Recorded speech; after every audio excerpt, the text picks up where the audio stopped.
Hola chicos, buenos días. Bienvenidos al curso virtual de Historia del Perú para el primer grado de secundaria. Les saluda la profesora Jenny y el día de hoy vamos a conversar brevemente de la cultura Lima. ¿Sí? Esta cultura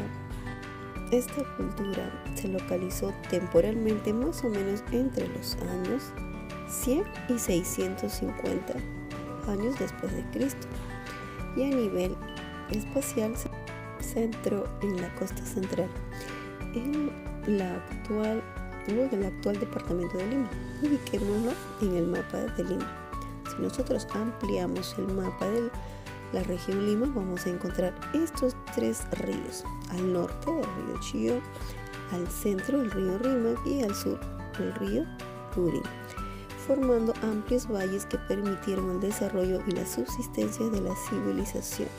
Incluso llegaron a la zona de Ancón y Chancay, como tú puedes ver.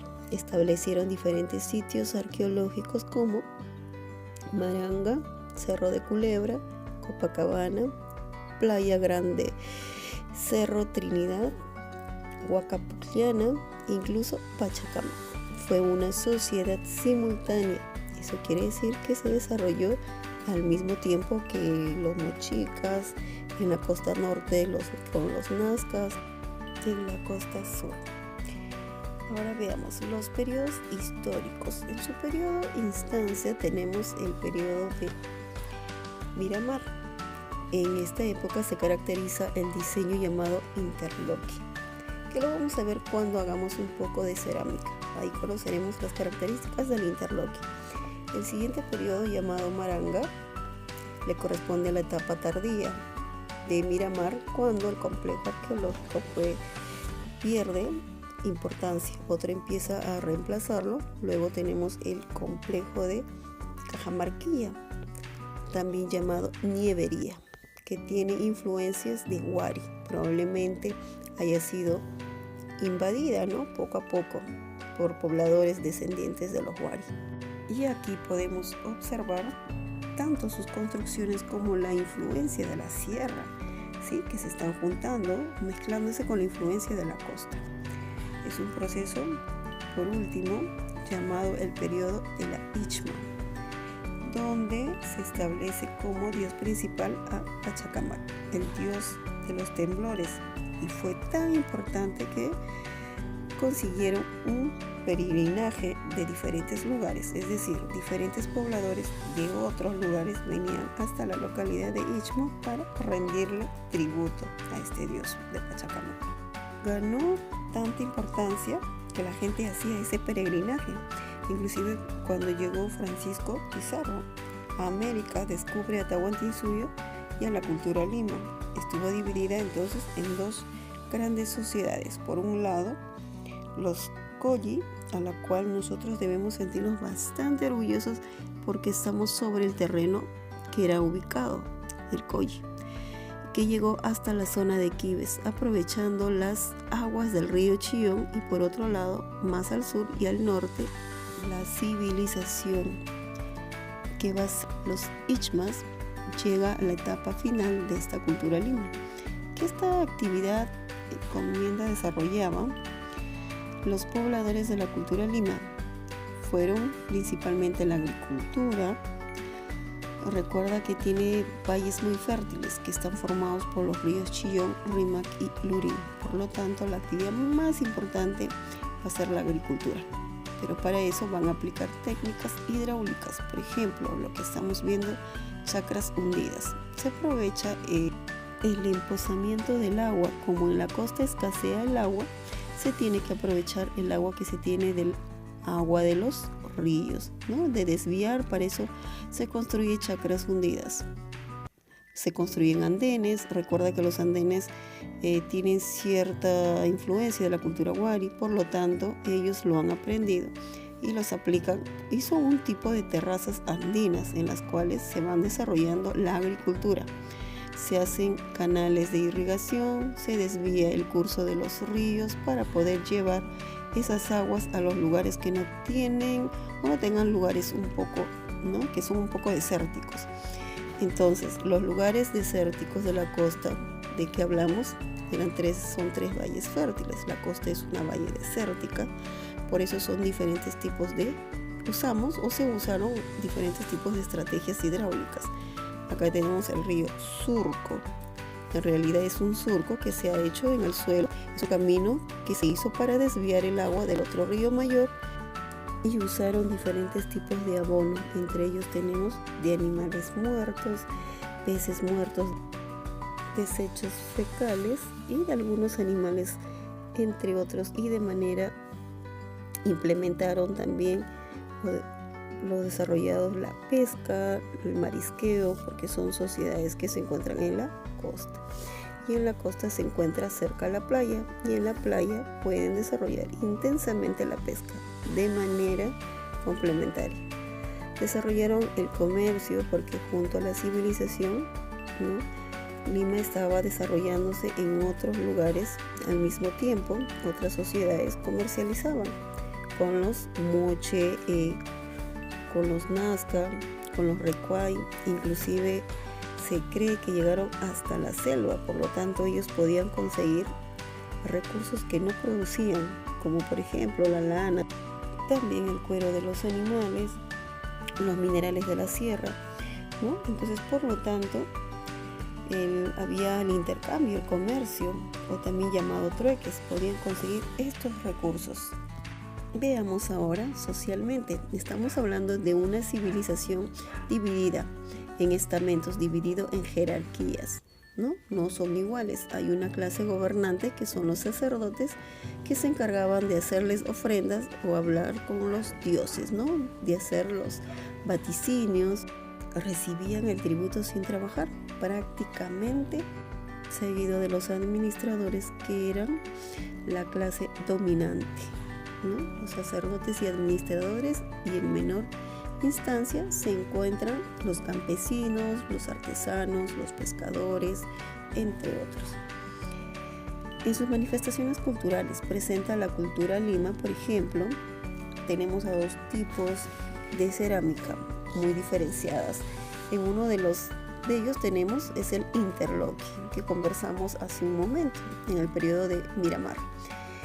El interloqui consiste o se caracteriza por tener seres, ¿no?, serpentiformes, es decir, que tienen forma de serpiente, serpentiformes, y se encuentran entrelazados, ¿sí? Se encuentran entrelazados, como puedes observar. Tienen el busto y las líneas y los puntos. Mira, ve aquí, hay unos puntos y eso va plasmado, sería así.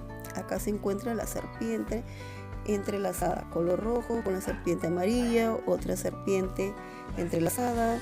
Hay líneas y puntos. Ese es el estilo característico llamado interloqui. Y una siguiente etapa se desarrolló al estilo maranga, que tiene bastante afinidad, bastante gusto. Son los triángulos, ¿sí? Los triángulos. Mira, a ver, triángulo por acá, forma triangular, y así sucesivamente. Ahora veamos respecto a sus entierros, ¿no? Dentro de sus manifestaciones culturales podemos distinguir tres tipos de entierros. Un entierro común, que es el que estamos viendo, en el cual se embalsamaban el cuerpo y luego se ponía en una camilla sobre el cuerpo. O sea, el cuerpo se ponía boca abajo o se le enterraba de boca abajo. Y un tipo de farihuela, que es una camilla hecha de palos y de caña. Se le ponía encima y se le amarraba, y así se quedaban los entierros comunes para la clase baja, para los campesinos, los artesanos, los pescadores, como te iba diciendo. Pero también había entierros especiales en la cual la farihuella se ponía abajo y al difunto se le colocaba encima de esta camilla, mirando hacia arriba, y generalmente tenía otros cadáveres, y a su costado probablemente eran sacrificios, ¿no?, ofrecidos como una especie de ofrenda, en la cual le daba su vida para ser enterrados junto a este sacerdote o esta autoridad, ¿no?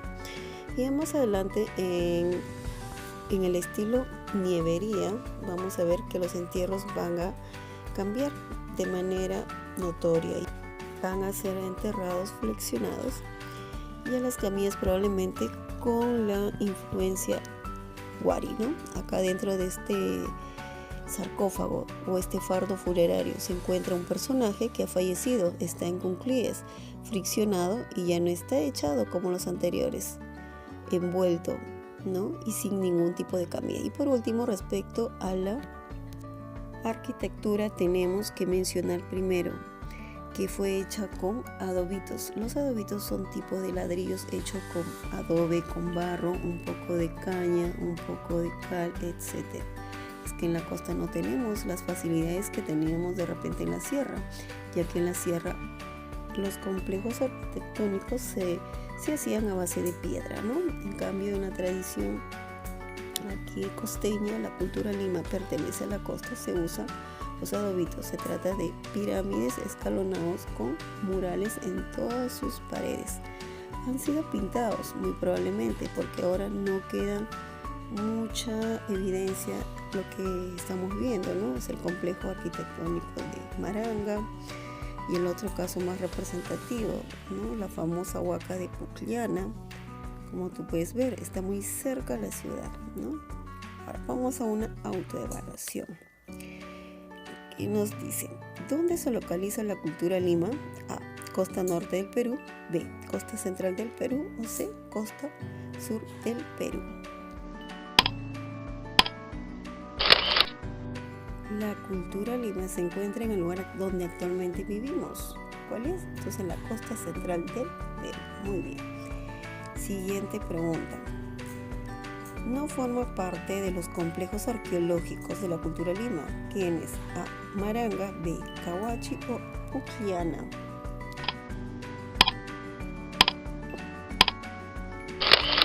Acabamos de ver como tanto Maranga y la Huaca Pucllana pertenecieron al desarrollo de la cultura lima, mientras que Cahuachi es un centro arqueológico de la cultura nazca, entonces no pertenece Cahuachi. Ahora veamos un video para retroalimentar sobre el tema de hoy.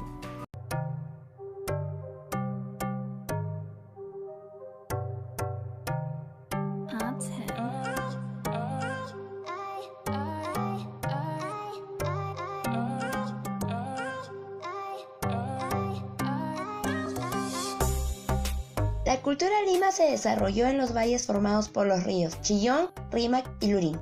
Esta fue una sociedad gobernada por sacerdotes, por lo tanto construyeron numerosos centros ceremoniales en todo su territorio. Esta civilización tuvo dos etapas. La etapa inicial, llamada Playa Grande, en la cual construyeron grandes centros de adobe entre los que destaca la Huaca de Cerro Culebra y el de Cerro Trinidad. En la segunda etapa, conocida como Maranga, la cultura lima alcanzó su mayor esplendor. En este periodo sobresalieron los centros de Pucllana, Maranga, Pachacamac y Cajamarquilla. Por los canales de regadío existentes cerca de las huacas, se deduce que se dedicaron a la agricultura. Sus principales cultivos fueron maíz, camote, chirimoya, lúcuma, entre otros. Como en toda cultura costera, la pesca fue una actividad fundamental. Además de ello, eran grandes buceadores, pues sacaban conchas de mar hasta de 8 metros de profundidad. A su vez, se dedicaron en menor proporción a la caza de venados y auquénidos, así como la crianza de algunos animales como la llama y la alpaca. El comercio, por lo tanto, sirvió para articular no solo a varios pueblos vecinos con Lima, sino que permitió contactar con otras zonas de los Andes centrales. La característica fundamental de las construcciones en la cultura lima son las pirámides escalonadas truncas. Estas estaban hechas con pequeños adobes y mayormente eran templos o santuarios. El desarrollo de la cerámica lima se divide en dos grandes etapas. El estilo interlocking, que se caracteriza por tener como motivo principal de decoración una serie de figuras en forma de pez o serpientes entrelazadas y usar los colores negro, blanco y rojo. Y el estilo maranga, que en su decoración se caracteriza por presentar grecas, peces entrelazados, líneas entrecruzadas, triángulos, círculos y puntos blancos. Usa los colores rojo, blanco, negro y gris. La textilería fue otra actividad importante de la cultura lima. Usaron fibras de algodón y la lana de camélidos. Las decoraciones prevalecientes son las mismas de la cerámica, figuras de peces, serpientes y líneas diversas entrelazadas.